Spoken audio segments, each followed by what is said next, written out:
And yeah, it seems like I got a whole lot of energy right now, but I need it to keep myself sane. Because we are in the NBA Finals. Game 1, Miami Heat, Denver Nuggets. We got a lot to talk about. Let's go. Clutch, clutch, clutch, clutch, clutch, clutch, clutch. Yeah, baby, I'm clutch.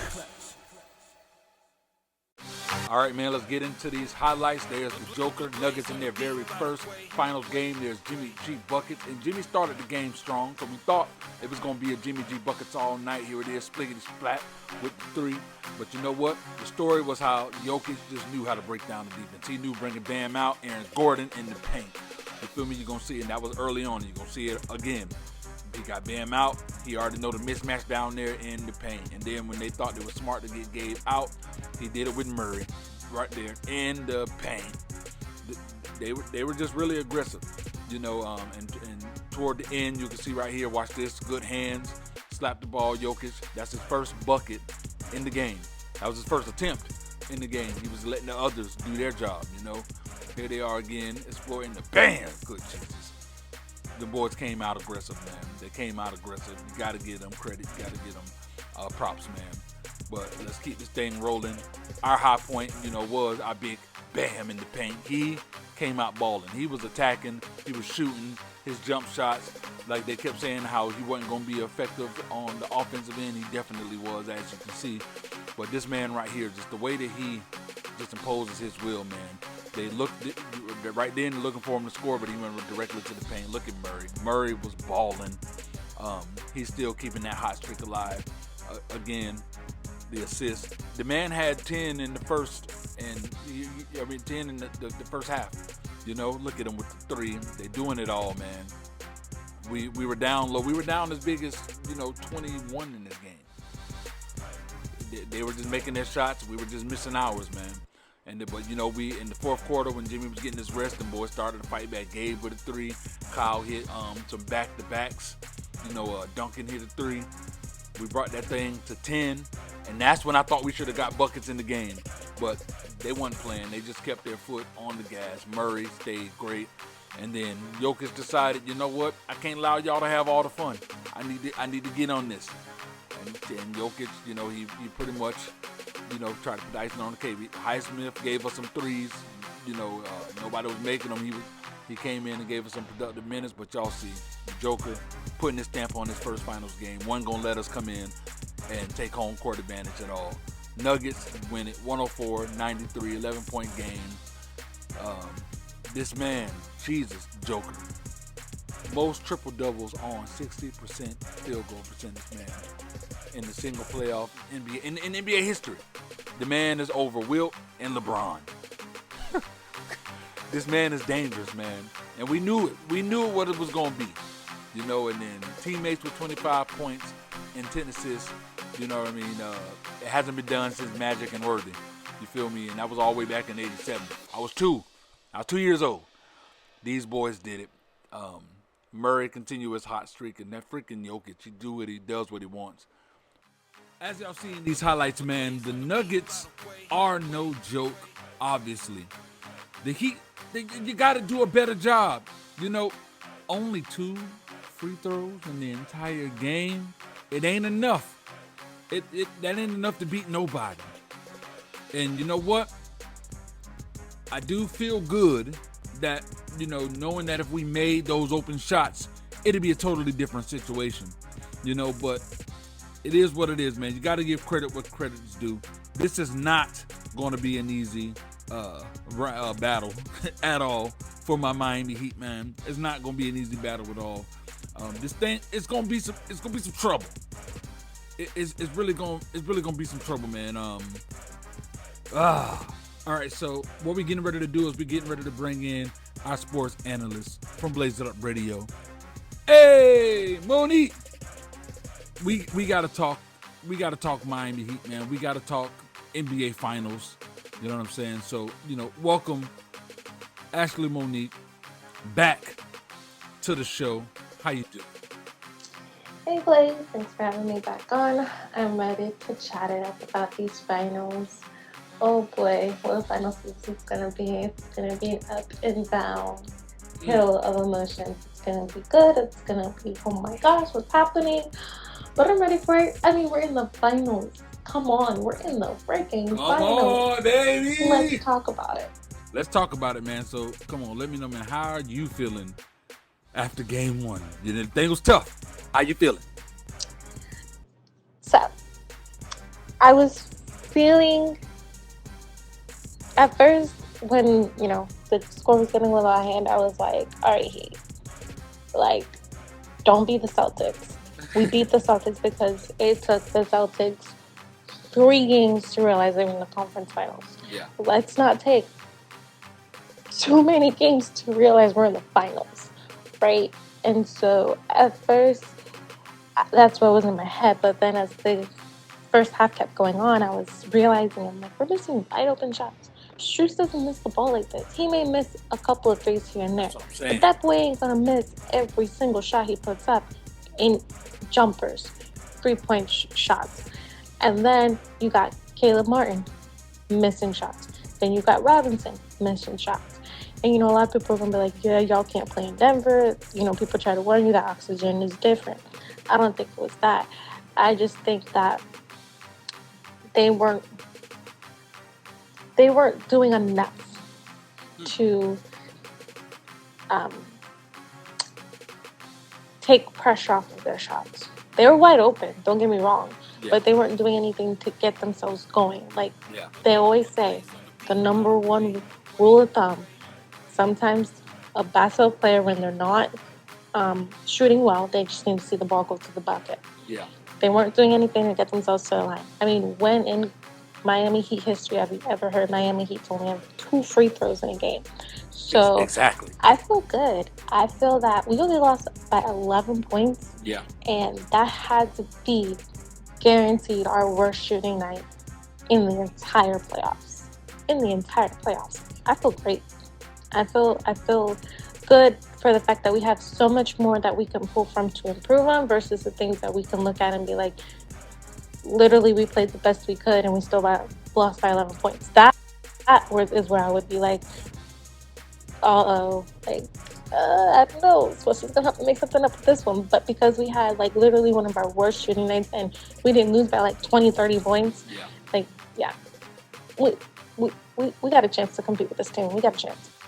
All right, so what adjustments do you think we need before next game? Because you're right, they definitely, even though we had our worst shooting night and it was close, I mean, Denver, they shoot a lot better than this too, So do you think that we'll continue to hold them that way? Like, what adjustments are you feeling like we need to, we need to make after this? Because, man, I'm like,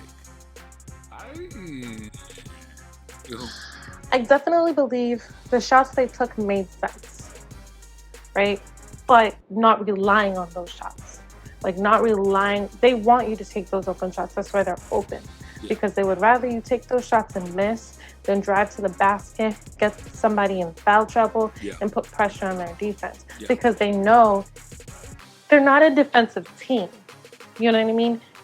Denver's just that team where it's basically like how the Patriots were known for back in the day, where it's you don't have to outscore us. You know what I mean?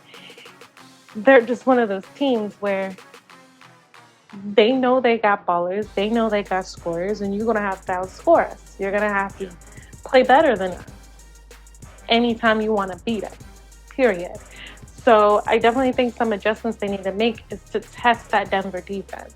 Drive that bucket in the paint. When they did that, when Jimmy and Bam had that play where they were going on the fast break and Bam, boom, kicked that past to Jimmy and he dunked the ball, that's Heat basketball for the finals there.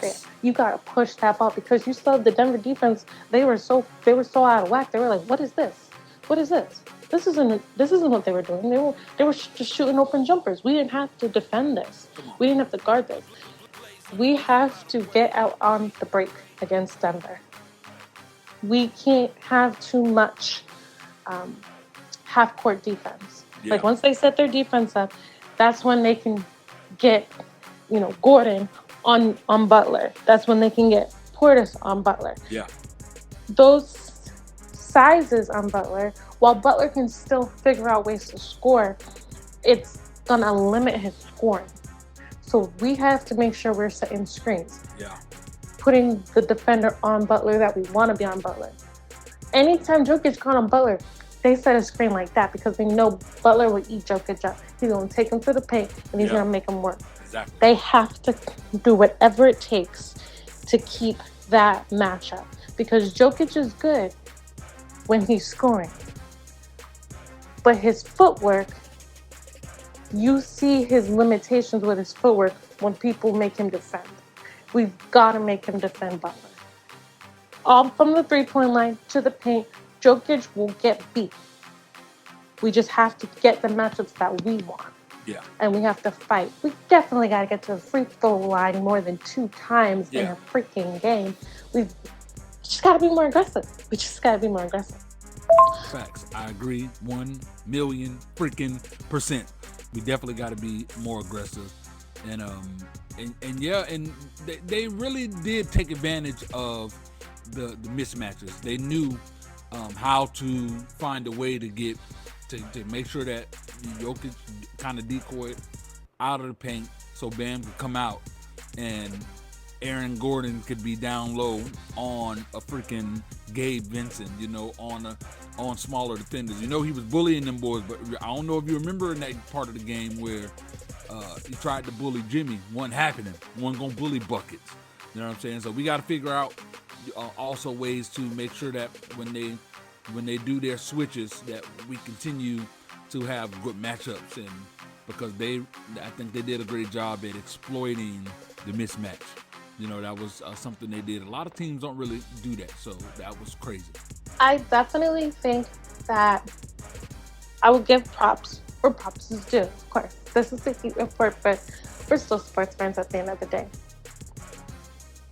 Denver came out knowing they did their homework, all right? They did their homework on the Heat. They know that game 1, we come out ready. We come out ready because we love the feeling of ripping away home court advantage. All on rip.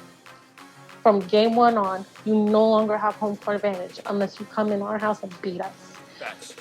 So even when the coach was saying it before the game, they showed that clip of him saying, like, against the Bucks, they won game 1. Against the Knicks, they won game 1. Against the Celtics, they won game 1. Tonight, they're not winning game 1. Not in our house. We're going to come out, we're going to take that game. That's amazing coaching right there. Because that's breaking it down to them. Know the psyche of your opponent. Know that they're coming in knowing that they have done this before, and so they're not afraid. They're not afraid to come up in our house. Don't underestimate this 8 seed. Exactly. Don't underestimate this 8 seed. And they didn't. They didn't underestimate. They showed up.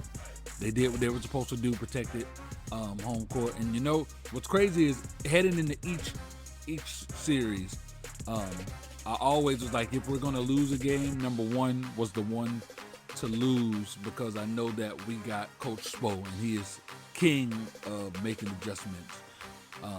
But, unfortunately for our first 3 opponents, we won game 1, So with this team, it was like, I'm not shook, because I do understand that, adjustments will be made, adjustments can be made.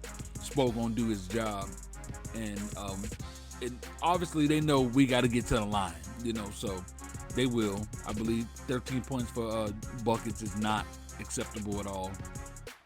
How much do you think the Heat? How much better do you think the Heat gonna look when Tyler Hero plays? If he plays next game, I know they're talking about 3, but who knows? Regardless whether he plays next game or game 3 back in Miami, how much better do you think we'll look with his contributions? So, yeah. My only concern with Hero is I really want them to practice the gameplay before the game comes, right? In this sense, Don't just throw Hero out there and expect the same old, same old. Like, we have been on an historical run. There's a team chemistry built up. And the one thing you always fear with a player who's been injured, who comes back, he's known for getting certain minutes, he's known for playing a certain way, and it messes up the team chemistry. I don't think that will happen because Tyler Hero is a dog, and he's gonna make people work, and his energy will fuel the other players' energy. But that's my only concern, is that him coming back will mess up the team chemistry if he doesn't come back and play the right way. Like, he needs to come back and play the way they need him to play, not the way that he may have mentally always played in the regular season. He needs to come and be like, all right, what does the team need me to do, not what I want to do? You know what I mean? Like, that's just the mentality they've had all playoffs. It's not about what anybody wants to do. It's realizing and analyzing what the game is giving to them all playoffs and playing the way that they need to get that win. Yeah. Well, on the contrary, I believe that what they're going to need from him is for him to play the way that he plays. We need Tyler Hero. We need him to be a beast. We need him to be a dog. I appreciate you for coming in and joining me. And we'll hear a little more from Monique, of course, throughout these entire finals. But yo, this is crazy, squad. This thing right here is crazy. We got ourselves in a real dog fight, but you know what? That's the way the Heat like it. We don't like nothing easy. We like dog fights. That's what we made of. We them goons from Dade County. And of course, everybody counted us out going in. It's crazy that they counted us out against Denver, the team that always claimed that everybody counted them out and they don't get enough attention. Now they're finally in a situation where people calling them the favorites, and we getting counted out. And now that we done lost, they really want to count us out, But I'm confident in my Heat squad, y'all see me on Twitter. Y'all see me on Twitter, and that the damn Skip Bayless was pissing me off. But that's another story. But yeah, we definitely gotta do better on. We gotta make them shots. Max Strus was giving me headaches. We gotta make them shots. And I don't necessarily like this has been. I saw it 3 straight games. I don't like when they got Jimmy on the floor and they're not going to Jimmy. They're not a lot like. There's a lot of times Gabe Vincent, and that's my dude, but he'll go and won't even look for Jimmy. He'll go and he'll attack, go in the paint when there's 3 huge dudes, like, and don't do that. You feel me? Like, we need to be in the mode of getting it to buckets and then letting him create that offense, letting him do. That's winning. That's winning recipe to me. You got to get it to buckets. When Jimmy come in in the fourth quarter, like when it got cut to 10, they should have got Jimmy in right then with it. Let it get back up to freaking 16, 18 or whatever it was. Like, you got to get Jimmy in quick. And then when he's in there, you got to utilize him. There was like 4 different possessions where they didn't even look for him. And that's stuff that pissed me off. Shout out to Highsmith though. Highsmith came in and he gave us some good quality. So shout out to Highsmith. But yeah, we definitely we got to do better. I got 5 cases of Mountain Dew on the line. I'm celebrating with the Mountain Dew that I got.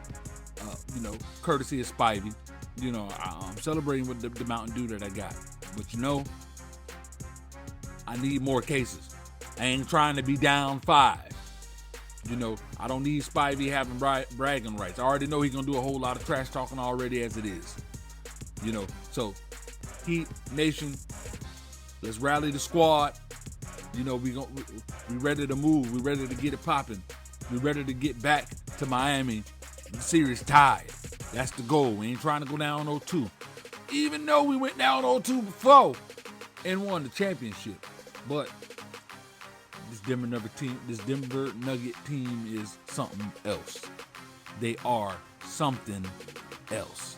So, y'all know what it is, man. It's your boy Blaze, Hunter Ninth Wonder with the Heat Nation Report, baby. We ready. NBA Finals. We going into Game 2 to continue to fight hard. You feel me? So y'all make sure that y'all stay tuned. Y'all continue to rock with us, man. We love y'all.